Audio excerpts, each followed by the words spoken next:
Welcome, everyone, and welcome Facebook Live.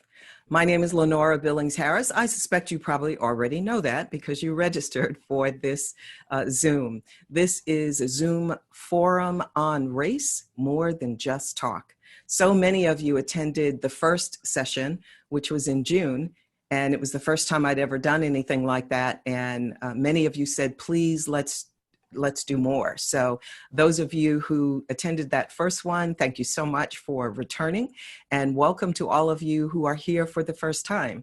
If you did register through Zoom, then you will get a copy of the video just in case you aren't able to stay with us for the full time. So after completing the conversation last time, and looking at your comments and the questions you were asking, it occurred to me that there's a word that I frequently hear from my clients. They're always saying, we want our team members, we want our employees to show up and just be authentically who they are. Well, I know from a D&I perspective, and certainly from a bias perspective, that so often the workplace is not the kind of culture where everybody truly can show up and be authentically who they are. So this background that I have, this brick wall, I chose because we're really about tearing down the barriers so that we can build bridges in order that more people can be fully authentic and be able to focus on the work to be done instead of pretending they are one thing when they're not. So in order to have that kind of conversation, I thought, well, we really need an expert on authenticity. And my dear friend and colleague, Dr. Jim Smith Jr., is an expert on authenticity. So I was thrilled when he said he would join us. So I'm going to introduce him in just a moment. But before I do that, I want to cover a few logistics. If you're on Facebook Live and you have questions, go ahead and put them in the feed, because I will have Jen and Patrice looking at questions so Jen can feed the questions to us. If you're on Zoom, then go ahead and write your question in the chat box. I also encourage you to share any resources that you might know of, any books that you think are terrific, to put all of those things in the chat, because this session is really about sharing, and it is a forum. It's not just going to be me interviewing Jim or us talking back and forth. We do really want to get questions from you so that we can really make this your session as well. So let me tell you a little bit about Dr. Jim Smith Jr. He's the president and CEO of Jim Smith Jr. International. He's an author, a speaker, an educator, and a coach who has taken his magic to 30 plus countries and 45 states. His areas of expertise include authenticity, diversity, and inclusion, presentation skills, and leadership. When not Jim-pacting, he spends his time working with organizations and individuals whose purpose is helping those on the autistic spectrum. Please help me welcome those of you on Zoom, because you're still in gallery. Help me welcome Jim. Thank you so much. Thank you. So, you. Jim, my first question to you is, so what motivated you to defend, the proper terminology, to defend a dissertation on authenticity? Wow. First of all, it's great to be here. Thank you, Lenora, for the opportunity. When I started my doctoral work, I really didn't know for sure what I was going to study, but I wanted to make sure it had something to do with my profession, my work. So initially, I was thinking of affinity groups in the workplace, or the power of affinity groups. Then I thought about fear in the workplace. But either one of them were clinging to my bones. Now, I teach presentation skills and leadership, and I tell those leaders, I encourage them, in order for you to be effective, you have to realize that it's both a skill and will endeavor, and that the will must supersede the skill. Mm. And people oftentimes would say, well, Jim, will what? I said, be courageous. Will you be vulnerable? Will you be all in? And Lenora, they would say, well, I'm one way at work and I'm one way at home. Mm-hmm. And I said, why can't you be all of you all the time? Well, some of it was fear, some of it was choice, but it started to happen in every session where people say they were two people. They were trick-or-treating every day. They wore a mask one place and a mask the other place. So that's what triggered my yearning to study this construct called authenticity. And I am thrilled. I'm glad God has jokes. So this is really using my knowledge, my research, mm-hmm. and adding it to my diversity inclusion conversation. So that's why people saying I'm one way at home, or I'm one way at work, or mm-hmm. score myself maybe a 5 on the 1 to 10 spectrum at mm-hmm. home work. So I'm going to jump right in and mm-hmm. ask you, so what would authenticity look like in the workplace? What would that environment look like from your perspective? The funny thing about that, there are so many definitions of authenticity. It's very elusive. I think I mentioned to you once before, it's like picking up a bar of soap in the shower. You can't pick it up. Ancient Greek philosophers would say, to thy own self be true. That was Socrates, and that was Aristotle. For me, though, and my good friend Debbie Owens just gave me this definition. We were talking recently. She said it's honoring yourself. Mm. Honoring yourself. And for me, it has to do with self-knowledge and self-regulation. So it's honoring oneself. And as I recall my 14 years in corporate, a great majority of those years, I wasn't honoring myself. I was going along to get along. I was playing it safe. I was wanting to keep a job and having people like me. Mm-hmm. I put away, or I kept in storage, my mm-hmm. Black maleness. So I was the worker, I was the manager, I was the leader. And with regard to race relations or how I felt about words and behaviors, kept it in. So I wasn't honoring myself. Yeah. As a result of the murder of George Floyd and all of the conversations that have been going on, one of the things I realized in my own work, and I've been in the space of diversity, equity, and inclusion for over 25 years at this point, I realized, although my approach is not in your face and blame and shame, so that is authentic for me, but I also started realizing how many times there were things that I really should have and could have said that I didn't, for fear that I'd make people uncomfortable. Yeah. And here's the thing. People don't change until they become uncomfortable with the status quo. And that's what we're experiencing right now. So to keep it real, I'm going to ask you to share. You have many stories, so I'm not sure which one you're going to pick, but give us one of the examples as a Black man that you knew you were not being authentic, either when you were presenting or in the workplace. Sure. I remember the time where I had just finished making a presentation in front of senior leadership, and my direct boss, she was a director at the time, was there, and she asked to go back to her office to give me some feedback.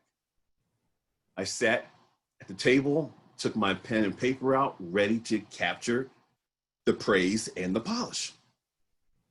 And first, let me describe her. White female, probably, I guess, in her late 40s, early 50s at the time. Her first line of feedback was, Jim, when you were talking, it kind of hurt me. Okay? What do you mean by that? Not only did it hurt me, it was hurting the others in the room. Like, you're listening to me, you're being very ambiguous. Matter of fact, Jim, it hurt so much that I was doing a check mark every time you did it. Can you make sense? Well, Jim, you pronounce the word ASK as AX. So you were asking questions the entire meeting. Ask a question here, ask a question here. Are you serious? No, you pronounce ask as ax. Now, in that moment, I went red zone. Inside. Mm-hmm. Inside, I was thinking, well, you say use, and I never say anything. But inside, I was boiling. Now, in retrospect, what she shared was brilliant because I don't want to be a speaker asking questions, but her delivery, unfathomable. It has since helped me. Every time I say ask, I'm reminded of that moment. But I did not say anything. I took it. I'll be better. Okay. Mm-hmm. But it felt like a snowball with a rock in it.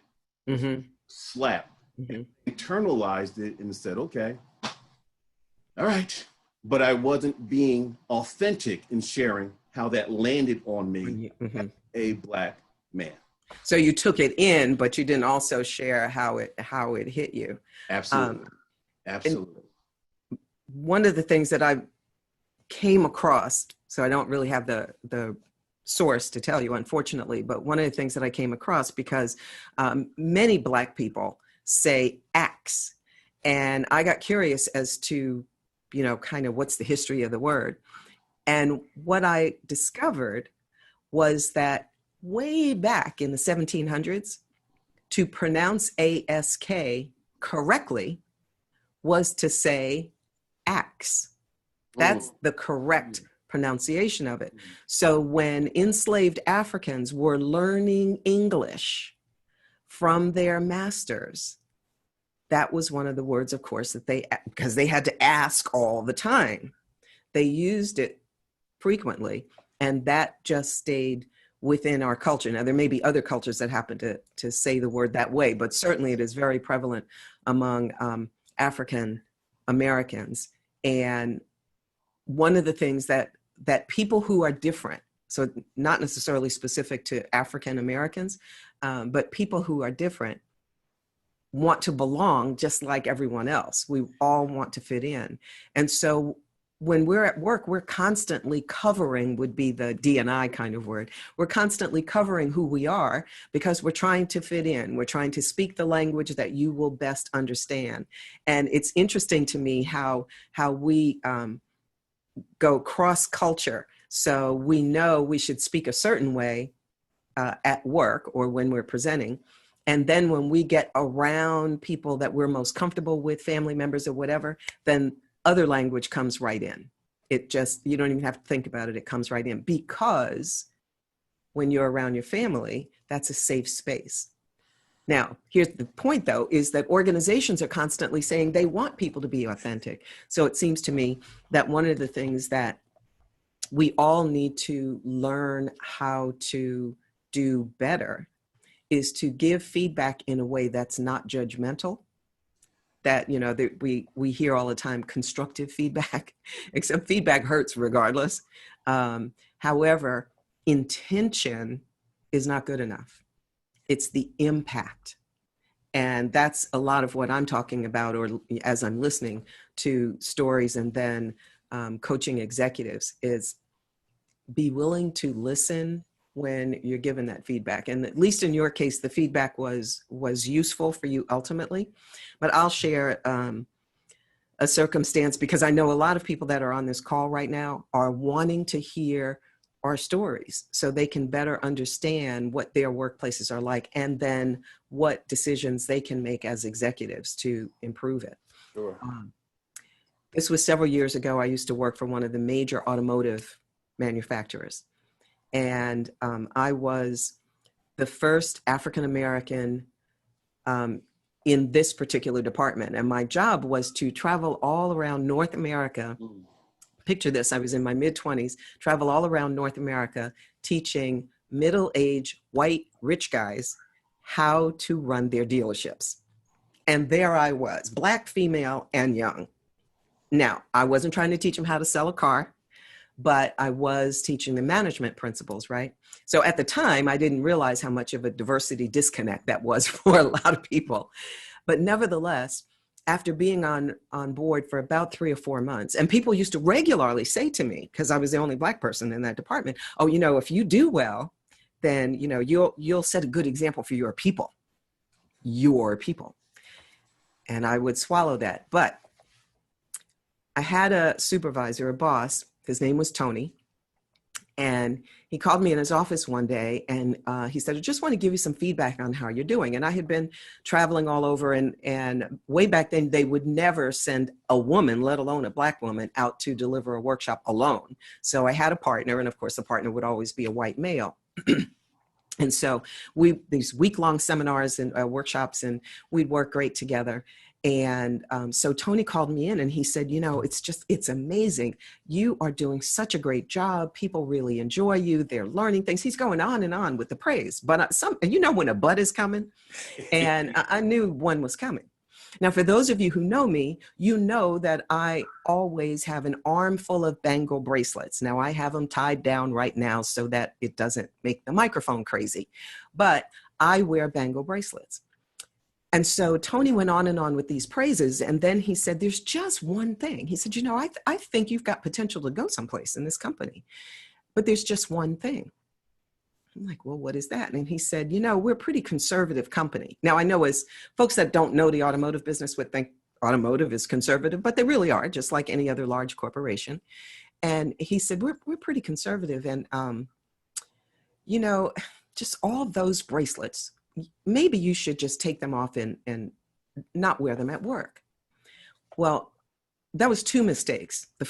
One mistake was asking me to take them off, but the real mistake was he had never gotten to know me.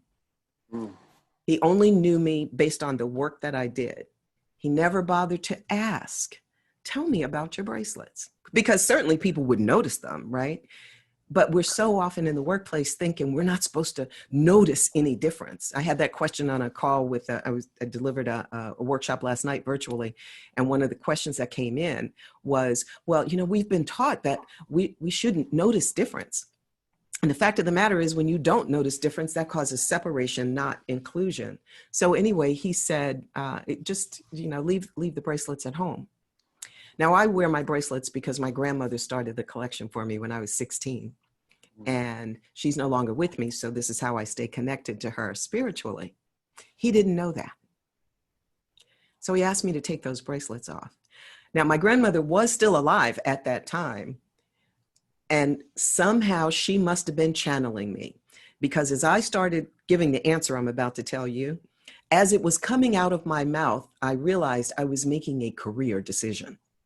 Because what I said to Tony was, because Tony said to me, that just could get in the way of promotions and things like that. And I said to him, Tony, if I don't get considered for a position because of my bracelets, maybe I'm not working in the right place. Now, as that was coming out of my mouth, I'm like, oh my God, I can't believe I just said that. However, that was a moment for me where consciously or unconsciously, I had to be authentic, because he was, in my way, in my view, attacking really who I am and my values. And what subsequently happened was, because of course he told other people, how dare she, give that kind of an answer. Apparently he said things like that, and it would come back to me. And so some of the other colleagues and managers, after a reasonable time had passed and they gotten to know me, they said, you have much more respect now than you did before. You had respect before, but you really have respect now. So my point is, when we allow ourselves to be authentic and real, if we're doing it in a respectful manner, then that enables us to do better work. Well, I'm going to stop talking, or not stop talking, but at least stop. I want to get to some questions, because so many of you, thank you so much, did send in some questions ahead of time. So I want to tackle as many as we can, and I'm going to go to the ones that are specifically about authenticity first.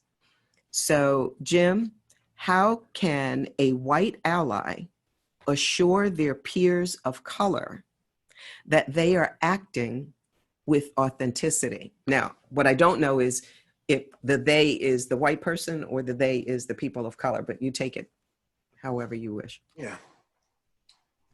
When I did my research, initially, I went in thinking you're either authentic or inauthentic, that there was nothing in between.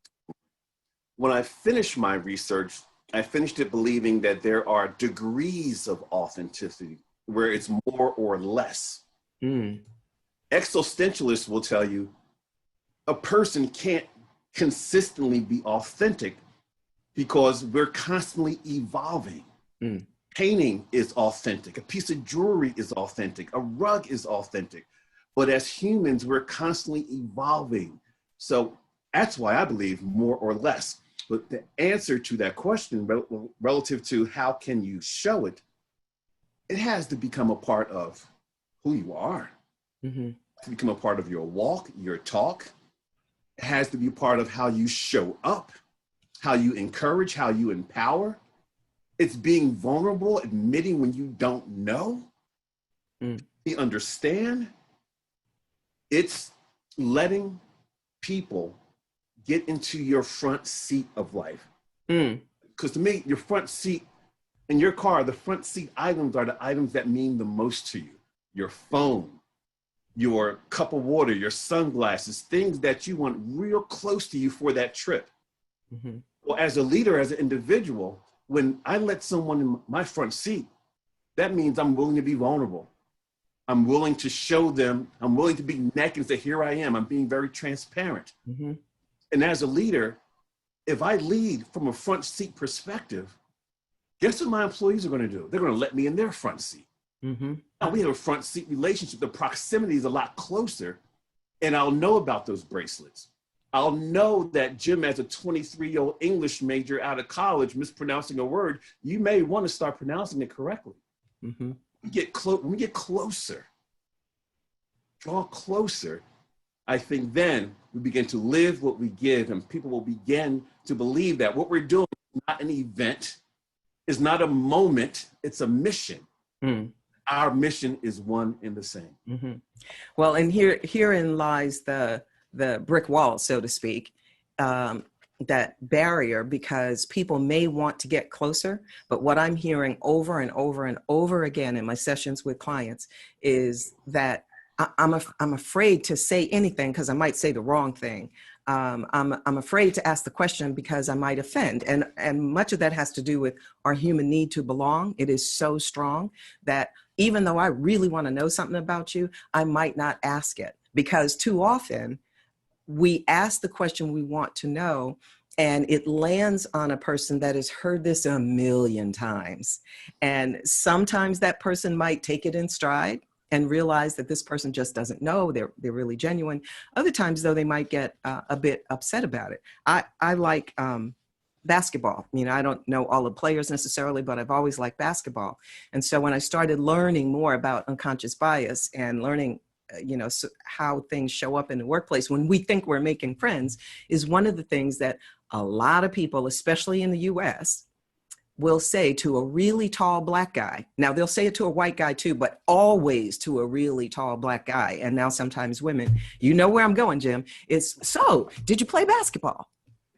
And we think we're making friends when we ask that question, right? But if that really tall guy didn't play basketball and he says no, sometimes people actually say out loud, really, what's wrong with you? Or how come? In other words, because he did not fit into their square peg, he gets judgment. And if you happen to be the 14th or the 15th person in a day who asked that question, then he might say no. So the point is, yes, you want to get in that front seat. I love that analogy. You want to get in that front seat. And the person who is wanting to get in that front seat of your car, oftentimes the intentions are good. And what I recommend, though, is take a breath before you ask some of the questions that are on your mind. First of all, don't do 50 questions, but take a breath and say to yourself now, if I was in that person's shoes, would I want that question? Because here's what I have learned over time. For those things that are important to the individual, they're going to tell you anyway. So we don't need to ask, do you have kids? What neighborhood do you live in? What school did you go to? Now, I'm not saying never ask those questions, but my point is, as you get to know someone, if it's important to them, they're going to tell you that. Charles and I, by choice, don't have kids. And I love seeing all of my friends' grandkids' pictures now. I don't even have to ask. Because if you're a grandmother or a grandfather, you want people to know that you have grandkids, right? That's my point, is that you need to be willing to share, and also understand that not everybody is going to want to share. And right now, what Black people are experiencing in particular is white folks who, because this is about race, so I'm bringing it back to that, is white folks who have great intention, who want to be allies, who want to be advocates, are going to their Black friends and saying, help me understand, tell me your story. What you need to understand is some folks don't want to share. The analogy that comes up in my mind is for people who have been in wars, so, our soldiers who've been in wars, very often when they come back, they don't talk about their experience because it's too painful.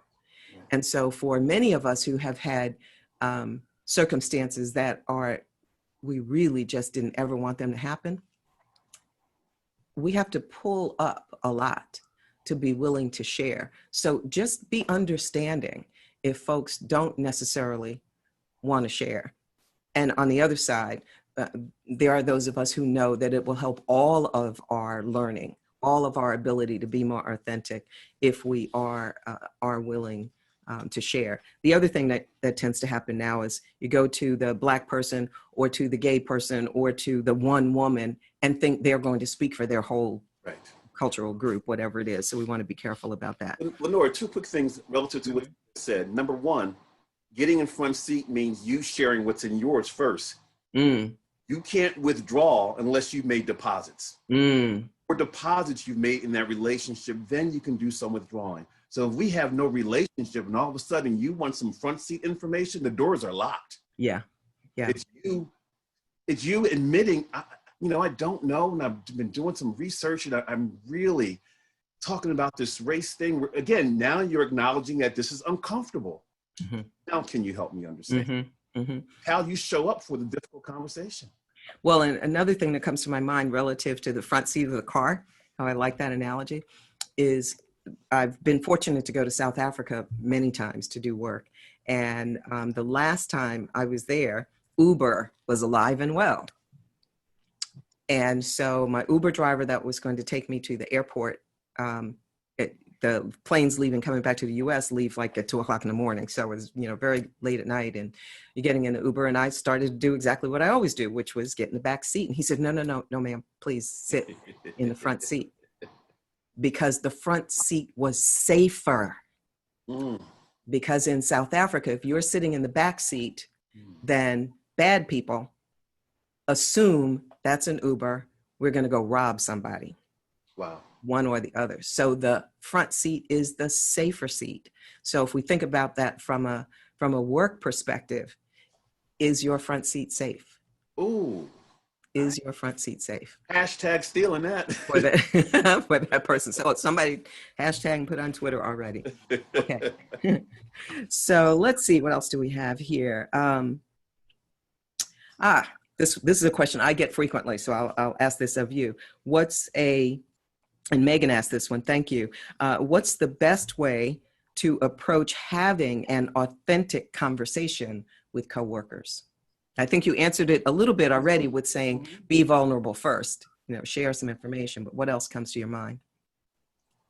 I remember when I was beginning to do D&I work, and I went to a conference for trainers, but they had a track for people who wanted to do diversity and inclusion, trainers. And I went there thinking, I'm going to go to all the diversity and inclusion classes, because right now, all I know about is being a 35-year-old Black man.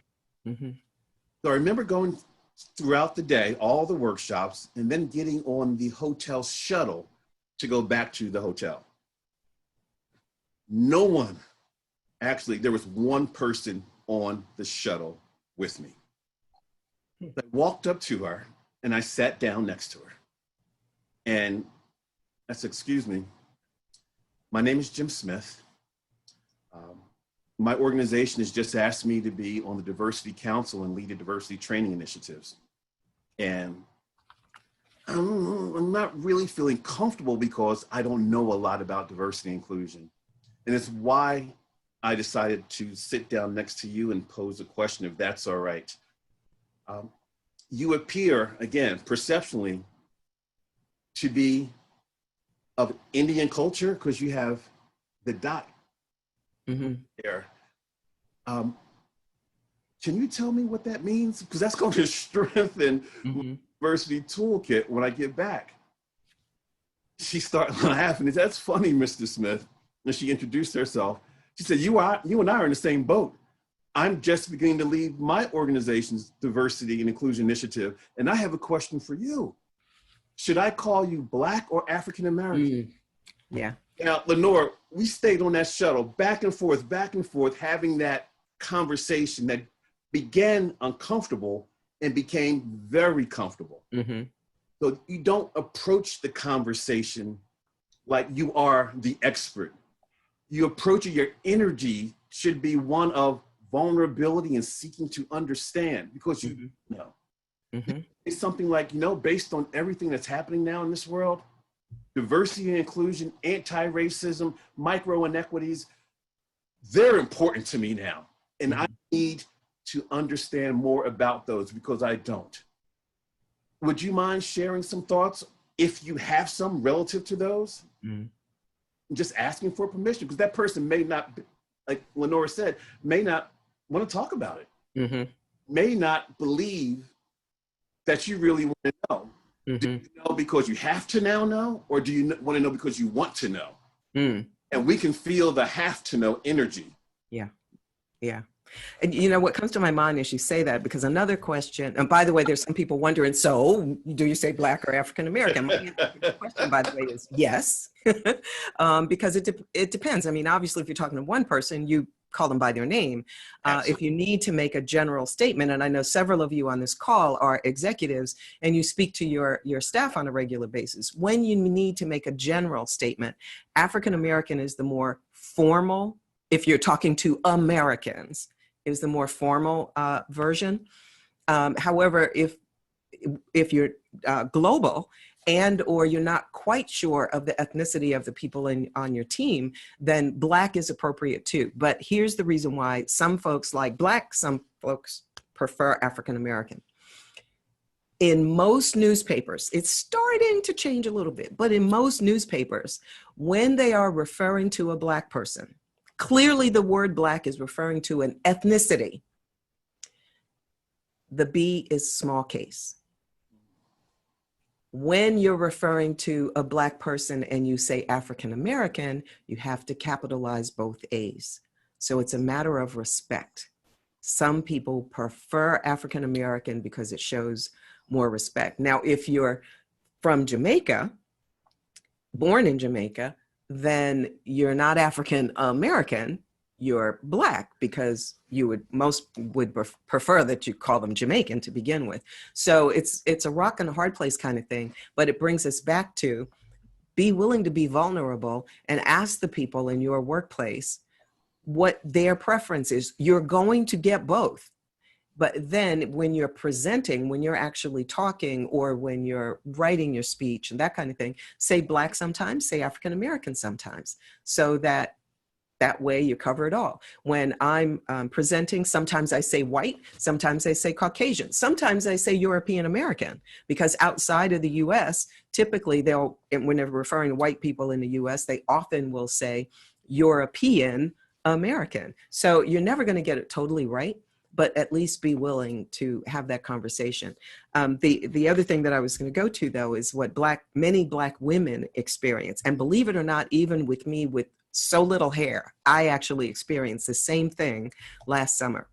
What happens to many Black women is who have dreads, dreadlocks, locks, whichever term you like to use, or braids or fancy hairstyles, is a white person. Both men and women do this, by the way, is they will say, oh, your hair is so nice, can I touch it? But unfortunately, excuse me, they put their hands in the person's hair while they're asking, can they?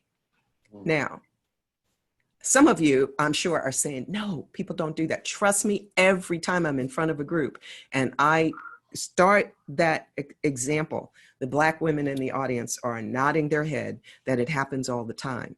And here's what folks don't recognize. Number one, you're touching somebody's body. Did they give you permission to touch their body? Number two, it's not a Black person that's doing it to another Black person. Usually. I mean, I'm sure it probably does happen once in a while, but for the most part, it's a white woman touching the hair of a Black woman, which then brings in the power piece. It might not have been your intention, but as a white person, you think it's okay to touch a Black person when you didn't have permission. That's how it could be interpreted. Why don't you just say, I love your hairstyle?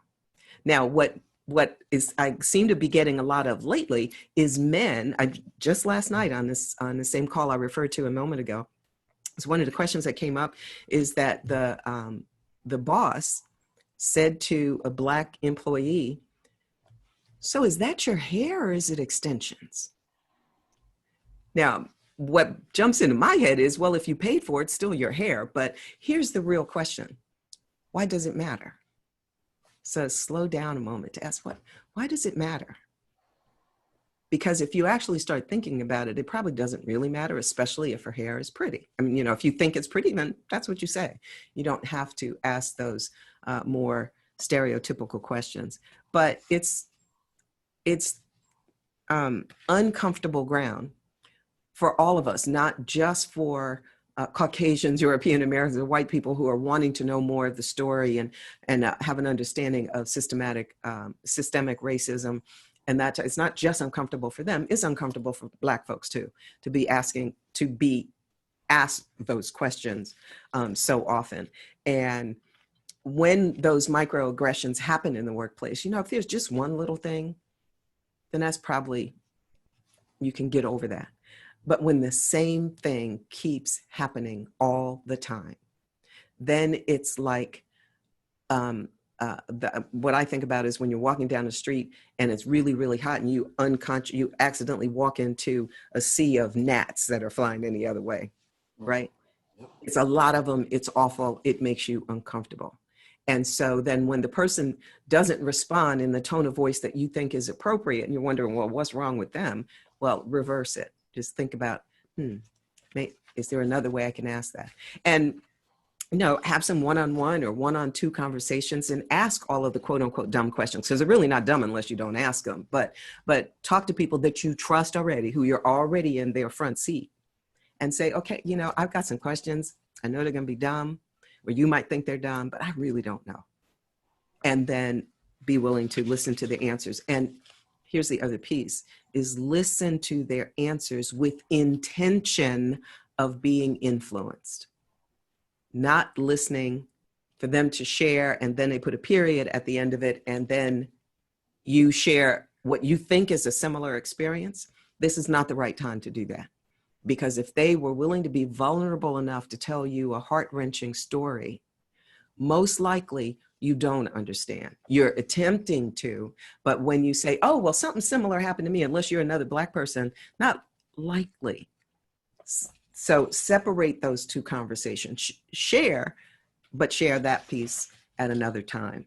So before I go to some more questions, yes, Jim, go ahead. Based on what has happened this year, what I encourage leaders to do is develop or determine at least 3 areas that mean 3 values that are very, very important to you. Say, for example, safety, distance, and diversity inclusion. Those 3, based on Corona, based on social distancing, based on people working from home, and then diversity inclusion. And I would tell my team that those 3 areas mean a lot to me. So throughout the rest of this year, I'm going to be asking for feedback in how I'm doing in those areas. Mm-hmm. I want you to assess how I'm showing up relative to my 3 important values. Mm-hmm. That will be a segue or key to have that diversity and inclusion conversation. You bet. And here's what I would suggest. I've had an accountability partner, and she's on the call right now, Chris, for 9 years, I think. It started out to be something that was going to be 3 months, and we are still accountability partners. I like to call it success partners at this point. But what I encourage people to do, and I'm always encouraging my client audiences to do this, is to find someone you trust, not your partner, spouse, not that kind of trust, because it's filled with emotion, but find a good friend, maybe somebody you work with that knows you well, and partner with them and do exactly what you just said. Is I'm on this journey, an attempt to disrupt my biases, to uncover them and disrupt my biases, and to learn more about people different than me. And what I need from you, Jim, if you're my partner, is as you see me just generally interacting, don't throw me under the bus, but when it's appropriate, give me feedback. That's good. And when I get that feedback, I need to listen with intention of being influenced rather than being defensive. It is so powerful to do that. And what you'll find, and the partner is your partner, it's not their job to make you feel bad when you've not achieved whatever the goal is. And what you do is you meet every 10 days or so, however it is you want to meet. You set a goal of what you're going to do. And it's going to be, you're going to take that first step and develop more knowledge. So you're going to read one of the myriad of books that are out there now around racism. And so you say, well, when we get together in 10 days, I will have read whichever book it is. And if you get together at that 10th day and you didn't read the book, your partner's job is not to make you feel bad. Your partner's job is to help you break down that goal into something that is doable. So maybe the next time it's, okay, I'm going to read 3 chapters, or I'm going to listen to the audio book. But you hold each other accountable, because when we verbalize what we want to do and we share it with the partner and we're doing it back and forth, then we're more likely to achieve those goals. Well, there's some questions that are a little tougher now that we're going to come up with. And I do encourage you, by the way, those of you who have been listening and watching, to please write in the chat or on Facebook Live your questions as well, because I'll be going to Jen in a moment and asking her what questions she has. So what are the best starting points? Well, and several of the questions have the best, and frankly, there is no the best. There's many different ways to do this. But what are the best starting points to move my very white staff forward? I've got some thoughts. What are yours? Yeah, I do. I do too. Understanding first why you want to do it. Mm-hmm. Why will be your driver throughout if you face resistance. Like going to the doctor before he or she gives you the medicine or the panacea or what you need. They assess, they ask, they want to find out where it hurts. They want to find out how long it's been hurting, what time of day it hurts. Mm-hmm. They go to uncover. So one of the things I would suggest is uncover the fear, uncover where it's coming from, uncover why it's there. Mm-hmm. Creating it, what's triggering it. But once you uncover, then you can push into discover even more. Mm-hmm. They are working in a system right now that's working for them. Why change it? Mm-hmm. And if we change it, then I'm going to lose something, is the mindset. What's in it for me to move? Yeah. So that leader has prepared to discuss that. That leader has to be prepared to be vulnerable and push that. And then have the mindset, listen, you have people who are willing to risk their life right now by converging together, by going out without math. They're willing to risk their life because that's what they want, that thing, the party, the being with the friends. They want it that bad. Mm-hmm. But when people want something that bad, then they're willing to move. But why aren't we willing to move now? Mm-hmm. And for many people, I don't want to. Mm-hmm. It doesn't hurt bad enough. Yeah. And there is that scarcity thinking that if I do this, then I'm giving up some of my power, rather than thinking With my diversity of thought makes the pie bigger for all of us. What I'm experiencing on the listening sessions. In fact, one of the things that I share with the executives before we even launch the session, usually I facilitate it, but the executives are on it. When I ask them to kick it off, and what I share with them is, please, please don't start off with the reason we want to do this or know this, and then go into numbers, because that's like EEOC kind of stuff. That's staying in your head. Your folks do not want to hear the numbers right now, even though there's all kinds of research that absolutely proves that when you're diverse and inclusive, you do better than your competition in every measurable way. But in this time where things are so sensitive, what you want to do is to share with your staff why you personally think this is important right now. It may be the right thing to do. That might be what it is, but your employees will feel safer sharing their stories if you share your story first. And my experience is that every time I talk privately with an executive who brings me in that wants me to do D&I work, I will talk with them privately and behind closed doors, and I don't, it's not going to tell anybody, their employees or anyone, what they tell me. I said, what's your real reason for doing this? And sometimes I have to ask it several different ways, and it might take 20 minutes to get to the answer, because executives are used to telling you the, kind of the stockholders answer. And I said, no, but really, what happened that caused you to now see this as something you need to do? And for many of them right now is because they were totally oblivious, no fault of their own. They were totally oblivious to some of the things that are happening in their workplace. I had one employee share with the CEO that when I want to be careful that you can't even guess at who it is.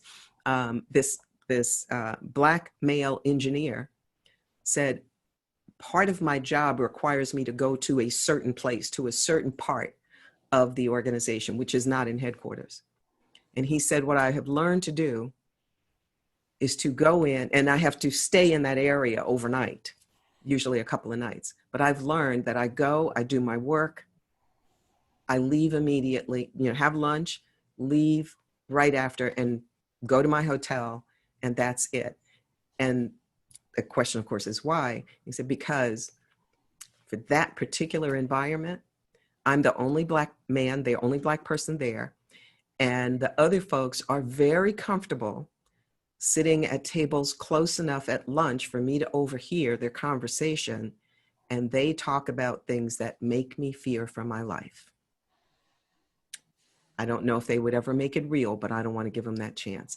The CEO was speechless, because people have not felt safe enough to share those kind of stories. Now, why would it be important? Because that employee can't give 100% if he's busy worrying about his life.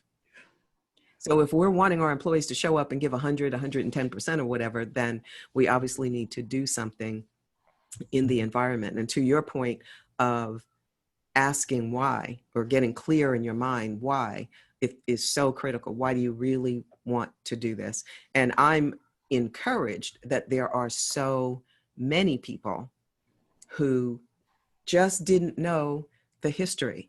There's a reason why you learned about some people, but you never heard of E.B. Du Bois. I remember it was really only about 15 years ago, I read a book about Thurgood Marshall. Now, I knew who he was, because I was alive while he was alive. But I didn't know the deep history. I knew Brown versus Board of Education. That was about it. I read that book. I was proud and angry at the same time, because it wasn't taught in school. So there are things that none of us know, but that doesn't mean we have to stay in that space of ignorance. We can do some things about it. So Jen, any questions out there? I still have several more here, but any questions that come in? Actually, we don't have a lot of questions. We do have one, but we have a lot of comments and a lot of reactions agreeing with you on the hair. Very good. But one question for Jim regarding the story that you told back at the very beginning, when you were approached about pronouncing Ask. And yes, exactly. So at that time, you said that you kind of kept that in. And what would you, would you have reacted to that now? Yeah, absolutely. I've since learned 30 years later that silence is violence. I am dying inside, and the organization is dying because they're not getting the best of me. I would have used an approach where I would have said, what you just said to me, it hurts. Here's why it hurts. Then I would ask them, did they intend for it to hurt, or why didn't they frame it a different way? So I want to start with the facts, give my opinion of what happened, and then ask for the other person's opinion. And let's see what we're going to do going forward so that this doesn't happen again. Mm-hmm. Rather than sitting on my stuff. Because when you sit on your stuff, you go home exhausted, not from the work you did that day, but from the covering. I call it working overtime. You think about what you're going to say before you get to work. And then you think about it throughout the course of the day. And then you think about what you didn't say going home. You're not thinking about work. You're exhausted about how do I stay true? And then we move into forecasting failure, because if I say that, this is what's going to happen to me. So now there's a lack of accountability on my part. So both of us are dying, the organization and the individual. So yes, I would speak up now, and I do. And I do it in a way to bridge a gap, not to get defensive. Mm-hmm. I want us both to learn from that. Yeah.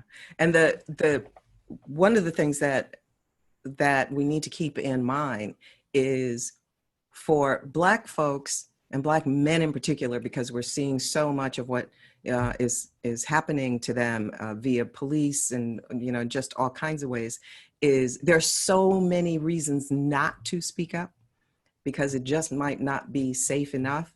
But to your point, you, the other person, and the organization loses when you carry that home. Now, you might have figured out by now, I didn't happen to mention it in the introduction, but those of you viewing this might have figured out by now that Jim's background is Philadelphia. And I used to live in Philadelphia too. And in fact, my last corporate position was one in Philadelphia. I worked right downtown Philly. And it was in the beginning of companies starting to pay attention to professional women. And there was this book called How to Dress for Success by John Malloy, a book about how to dress for success for women, written by a man, by the way. But there were so few women at the top of the organization that he wrote this book. And I read it because I wanted to be seen as professional. And what he essentially said is you must wear a suit, that is a jacket and a skirt, do not wear pants. Now, this was way back in the late 70s, early 80s. And you wore you wore white blouse, a little bow tie, and your hair should not touch your shoulders. And at that time I had much longer hair, but I'd wear it back in a bun or do something so it didn't touch your shoulders. You shouldn't wear jewelry that made noise. I did not take off my bracelets. That was pushing too far for me. And so there were all these things that you had to do. Well, I dressed that way. I remember having to think about, what do I wear today? Even down to which briefcase I carried based on who I was going to meet with that day. Now, here's the point. For women at that time, and people who are different in any way, spending all that time being that concerned about will they show up in a way where they can fit in, they're not spending that time trying to solve whatever the problem is of the day. So when my husband Charles and I moved to Phoenix, where often I will give clothes away to Goodwill or whatever, those little ties, I burned them. I did not want another woman feeling like she had to wear them. It was filled, for me, it just had so much energy and it had so much negativity in it because that was just not who I was. Okay, I think we've got time for maybe one more question. So we're going to go with, this is a tough one here. I'm going to ask this one. What guidance would you offer to address the lack of inclusion in the workplace? I'm going to jump in first and let you take a breath while you think about it. So one of the things you could do is what Jim was suggesting earlier, and I was too in various ways, is to think about who it is you want to go to and go equipped with reasons that this would be important for the organization. Because again, people don't change unless they get uncomfortable with the status quo. So from my perspective, if the organization wants to attract and retain the best talent comes in all kinds of packages. And so you may need to do a bit of research and find out what the organization's current practices are, and then find a champion. Find someone who you think would actually listen to your perspective.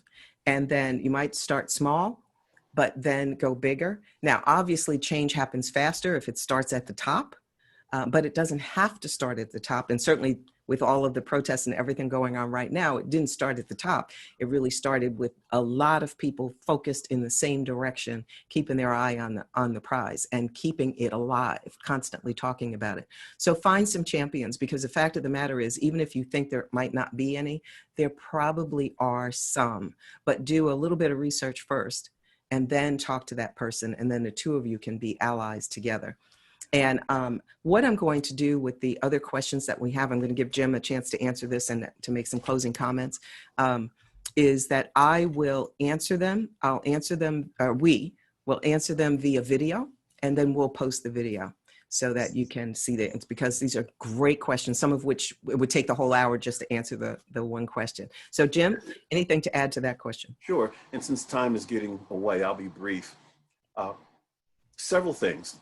Diversify the look of your leadership team, and know that just because you're diversifying the look, if the roots of the corporation of micro inequities are still in place, just because you have it, it's not going to work. It's comparable to, I like to say, what's in the window is not what's in the store. If I have the diversity in the window, you may have a very diverse group of people, but it's the system empowering that diversity to help the organization exceed its goals. Number two, contribute to research on anti-racism. Because if I'm contributing to the research, it's going to come back and help me be smarter. Number three, I would definitely recruit from diverse universities, from Black universities, historically Black colleges. If I want to diversify my team or have more Black leaders on my team, I have to know where to go.